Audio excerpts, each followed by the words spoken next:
नमस्ते, मैं हूँ डॉक्टर स्वाति और आज अपन एक बहुत अच्छी चीज़ के बारे में बात करने वाले हैं। ये पेड़ दिख रहा है आपको? मतलब समझ गए होंगे ना ये है क्या? ये तो समझ आ गया होगा, पेड़ है, ठीक है? और सबसे बेस्ट चीज़ के बारे में अपन बात करने वाले हैं आज, एड़ी का दर्द।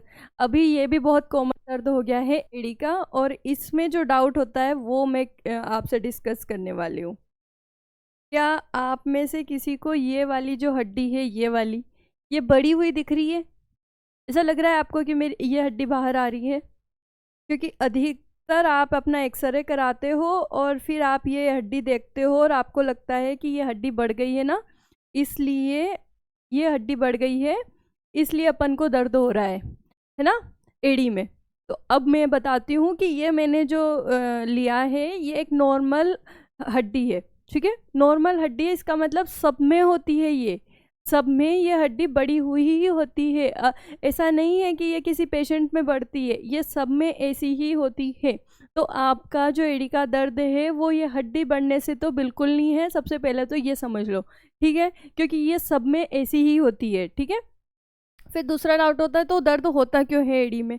एड़ी में दर्द इसलिए होता है क्योंकि इस एड़ी के नीचे यहाँ पे मांसपेशियाँ निकली होती है, ठीक है? क्योंकि ये तो सिर्फ हड्डियाँ हैं, हड्डी बोन के ऊपर फिर मांसपेशियों की परत चढ़ी होती है। तो जो मांसपेशियों की परत चढ़ी होती है ना, वो आपकी ज़मीन पे घिस घिस के बिल्कुल पतली हो जाती है, तो वो दर्द करती है आपको। कैसे करती है? क्योंकि ये निकोला भाग है, ठीक है? ये है तीखा भाग। अगर इसमें बार बार यहाँ भी यहाँ इसके ऊपर ये ऊपर से तिखुला है, ठीक है? बीच में सॉफ्ट चीज़ आ गई, मसल्स, और अगर नीचे भी आपका हार्ड पार्ट रहता है तो फिर नीचे वाला हार्ड पार्ट, ऊपर वाला हार्ड पार्ट, दोनों मिलने के बाद बीच वाले की क्या हालत होती है ये तो आप समझ ही गए होंगे, ठीक है? कैसे? मतलब कि आपकी जो अभी फर्श है सारे अपने वो आर्टिफिशियल हो गए हैं, जैसे कोटा स्टोन हो गई, मार्बल्स हो गई, ये सब क्या है? पत्थर है, हार्ड है। तो इस हार्ड चीज़ में एक बोन जो है वो खुद भी हार्ड है, दोनों के बीच में एक गद्दी रखी है, तो वो घिस रही है, वो बार बार घिस रही है, रब हो रही है, उसकी वजह से वहाँ पे इन्फ्लामेशन हो रहा है और वो घिसने की वजह से वहाँ पे दर्द हो रहा है, ठीक है? पहले के लोगों में बहुत कम होता था क्योंकि उस टाइम पे जो ग्राउंड होते थे वो कैसे होते थे? वो पुराने घरों में आपने देखा होगा, गाय के गोबर से लिपे हुए ग्राउंड होते थे, कोटा स्टोन तो नहीं होती थी या मार्बल्स नहीं होती थी। तो उन लोगों की जो ये एड़ी का दर्द होता था ये भी बहुत कम, कभी कभी मान मान सकते हैं अपन। लेकिन जो मार्बल्स, कोटा स्टोन, आजकल की जो लाइफस्टाइल है उसकी वजह से आपने देखा होगा कि पैर में भी, यहाँ ऊपर के पार्ट में भी बहुत दर्द आता है, ये भी उसका ही एक कारण है, ठीक है? लेकिन आज अपन एड़ी पे बात कर रहे हैं तो एड़ी पे बात करते हैं। अब आपको मैं बताती हूँ कि ये मसल की परत आ गई, ठीक है? अब दिख रही है आपको मसल्स यहाँ पे, ये जो मसल्स हैं यहाँ पे, ये इस तरीके से एक गद्दी की तरह है, ठीक है? ये गद्दी है, लेकिन ये अगर नीचे बार बार घिसाएगी तो इसमें दर्द होने लग जाता है, इसमें इन्फ्लामेशन होने लग जाता है, उसकी वजह से ये दर्द करती है। फिर अपन क्या करते हैं कि अपन थोड़ा बहुत रेस्ट कर लेते हैं, तो ये ठीक हो जाती है। जैसे उठ के चलने लगते हैं ये दर्द करती है। उठते से चलने में क्यों दर्द करती है? क्योंकि ये सूजन आ रही होती है, इसमें इन्फ्लामेशन होता है। इन्फ्लामेशन मतलब सूजन आना, क्योंकि अगर कोई चीज़ बार बार घिस रही है, कट रही है, पिट रही है तो उसमें सूजन आ जाती है, ऑटोमेटिकली वो बॉडी उसको बचाने की कोशिश करती है। तो जब आप उस पर पैर रखते हो तो वो बहुत सीवियर पेन करता है, ठीक है? ज़्यादा लंबे टाइम तक चल रहे हैं तब भी एड़ियाँ दर्द करने लग जाती है, उसकी भी यही वजह है क्योंकि ये बिल्कुल झल्ली सी हो गई है आपकी मसल, इसकी हालत ख़राब हो चुकी है। और अगर आप इसको ओवर यूज़ कर रहे हो, ज़रूरत से ज़्यादा यूज़ कर रहे हो, तब भी ये दर्द करने लग जाएगी, इसकी कैपेसिटी ख़त्म हो जाएगी। अब नेक्स्ट बात करते हैं कि ये जो मसल है इसकी कैपेसिटी आप कैसे बढ़ाओ और किस तरीके से आप ये वाली जो मसल है इसको हेल्दी करके, इसकी स्ट्रेंथ बढ़ा के अपने एड़ी के दर्द से फ्री हो सकते हो। तो अपन उस पर बात करते।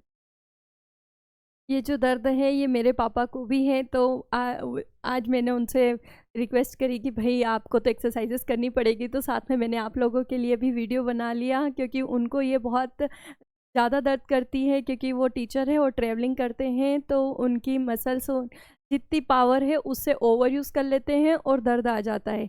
तो ये चीज़ आपको भी ध्यान रखनी है कि अगर आप मसल्स का ओवर यूज़ करेंगे तो आपको भी दर्द आएगा। तो पापा के थ्रू अपन सारी एक्सरसाइजेज सीख लेते हैं कि कौन कौन सी एक्सरसाइजेज आपको करनी है घर पर, जिससे कि आप एडी से फ्री हो जाए। देखिए, ये सबसे शुरुआती एक्सरसाइज ये वाली करनी है आपको, क्योंकि ये वाली जो एक्सरसाइज है ये वाली बिल्कुल नहीं है, ठीक है। शुरुआत में आपको ये एक्सरसाइज क्यों करनी है, क्योंकि ये वाली जो है फिंगर्स आप मूवमेंट्स कर पाओगे, ज़्यादा दर्द नहीं होगा तो आप कर लोगे, ठीक है। ये 10-10 काउंट में आपको इस तरीके से फिंगर से टॉवेल को पूरा अपनी तरफ खींचना है, ठीक है। उसके बाद में फिर रिटर्न रिटर्न अंगूठे से आप देख पा रहे होगे, फिर उसके बाद में फिर इसको स्ट्रेट करना है, फिर अपनी तरफ खींचिए पूरा का पूरा 10 काउंट में, 1 2 3, ठीक है। इसको अच्छे से देखिए क्योंकि ये आपके लिए बहुत ज़रूरी है। ये इस तरीके से आपको टॉवेल को बिछा के और अपने पे उंगलियों से इसको अपनी तरफ खींचते रहना है। एडी का दर्द इससे काफ़ी, जब अपनी मसल्स में पावर आ जाएगी तो ये अपने आप आपको रिलीफ देगा, अपने आप आपको थोड़ा थोड़ा बेटर फील होगा। लेकिन ये एक दिन में नहीं होगा, ये ठीक है। रिवर्स भी आपको करना है क्योंकि अपन को ऊपर और नीचे दोनों की मसल की स्ट्रेंथ बढ़ानी है, ठीक है। पापा जैसे रिवर्स कर रहे हैं आपको भी इस तरीके से रिवर्स। उसके बाद है नेक्स्ट एक्सरसाइज, इस तरीके से आपके एंकल का स्ट्रेच आप घर वालों की हेल्प से भी करा सकते हो या बैठ के अपना खुद का एंकल अपनी तरफ स्ट्रेच कर सकते हो। इस तरीके से जब आप स्ट्रेच करोगे तो ये जो मसल है ये थोड़ी सी रिलैक्स हो जाएगी, क्योंकि ये एक ही एक जगह रह के टाइट हो गई है, पेनफुल हो गई है। तो जैसे जैसे आपको इसको खींचेंगे आपकी मसल थोड़ी रिलैक्स फील होगी, आपको बेटर फील होगा। उसके बाद नेक्स्ट एक्सरसाइज है, इस तरीके से आपको फर्श पे खड़े होके अपनी एड़ियों को ऊपर की तरफ उठाना है तो नीचे रखना है। ऊपर उठाना है, 1 से 10 तक काउंट करना है, 1 2 3 4 5 6 7 8 9 10, और फिर नीचे की तरफ रिलैक्स होना है, ठीक है। इसे भी सारी एक्सरसाइज जो मैं बता रही हूँ 10-10 के काउंट में है, लेकिन 10 बार करना है उसको। जैसे ये अभी अपन ने 1 2 3 4 5 6 7 8 9 10 ये एक बार हुई है, इसी तरीके से आपको 10 टाइम करनी है, तब जाके अपने मसल्स में कुछ फ़र्क दिखेगा। और इसे 10 ही है, साथ में आपको क्या करना है, साथ में आपको इसके साथ में ही धीरे धीरे बढ़ाते हुए जाना है। इस हफ्ते अगर आपने 10 करी है तो अगले हफ्ते आप सारी एक्सरसाइज 15 कीजिए, उसके अगले हफ्ते 20, देन 25, देन 30। जैसे एडी का दर्द होता है तो नॉर्मली फिजियोथेरेपी में क्या किया जाता है ये भी मैं बता देती हूँ। इसमें हम अल्ट्रासाउंड का यूज़ करते हैं। अल्ट्रासाउंड से क्या होता है, जो एडी होती है ना इसकी हम हीलिंग करते हैं, ठीक है। अल्ट्रासाउंड के थ्रू एडी की हीलिंग हो जाती है, वहाँ पे ब्लड सर्कुलेशन इंक्रीज़ हो जाता है, मसल्स रिलैक्स हो जाती है, तो वो बेटर हील हो पाती है, उसका हीलिंग जो कैपेसिटी होती है वो हम बढ़ा देते हैं। अगर आप घर पे करते हो तो थोड़ा टाइम लगता है क्योंकि आप नेचुरल तरीके से उसकी हीलिंग कर रहे हो, लेकिन ऐसा नहीं है कि नहीं होता है। अगर आप अच्छे से करते हैं तो आपको काफ़ी अच्छा इसमें इफ़ेक्ट दिखता है। और बिना मेहनत के आप, बिना मेहनत क्या, मेहनत तो करनी पड़ेगी लेकिन दर्द में आपको काफ़ी रिलीफ होता है। ये 1 आध महीने करना पड़ेगा, क्योंकि मैं जैसे देख पा रही हूँ मेरे मतलब पेशेंट्स में, पापा में, ये 1 महीने 2 महीने मतलब ये तो काफ़ी महीनों परेशान होते हैं, लेकिन ये एक्सरसाइज नहीं करेंगे। और अगर करेंगे तो सिर्फ 4 दिन करके फिर बोल देंगे कि हमने बहुत एक्सरसाइज कर ली लेकिन हम ठीक नहीं हुए, अब हम नहीं कर रहे।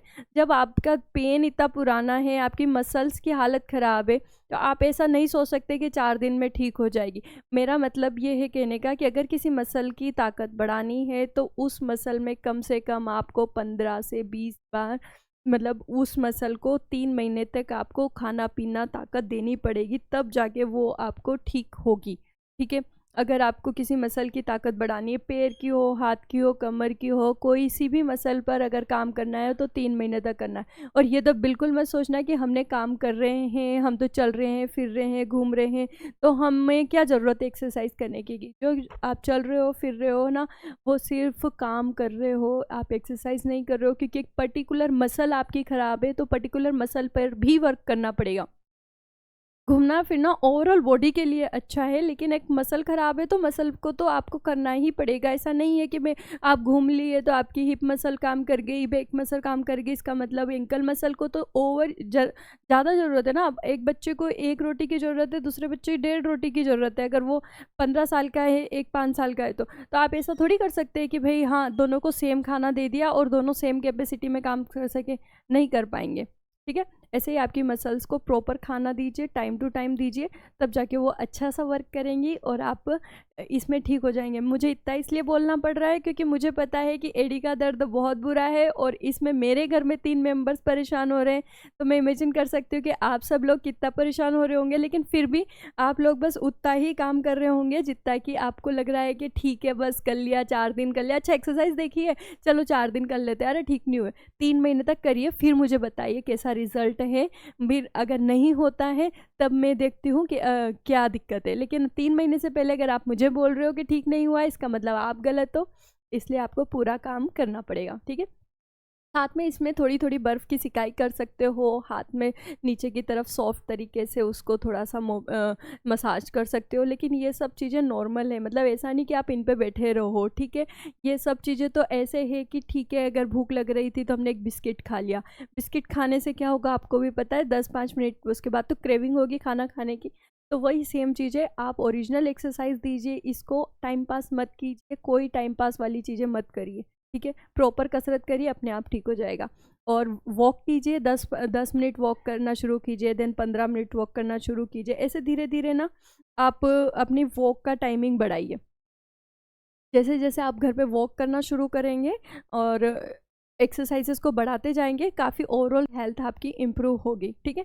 रनिंग वगैरह सब करना है, लेकिन पहले ये बेसिक एक्सरसाइज बताइए मैंने कि आपकी हालत तो बुरी है, तो आप अभी ये नहीं कर पा रहे हो, तो पहले यहाँ से शुरू कीजिए, पहले उसको अच्छा खाना पानी करके मोटा सा करिए, फिर उसके बाद आप और इम्प्रूव करने के लिए वॉक करना, रनिंग करना, जंपिंग करना, ये सब कीजिए।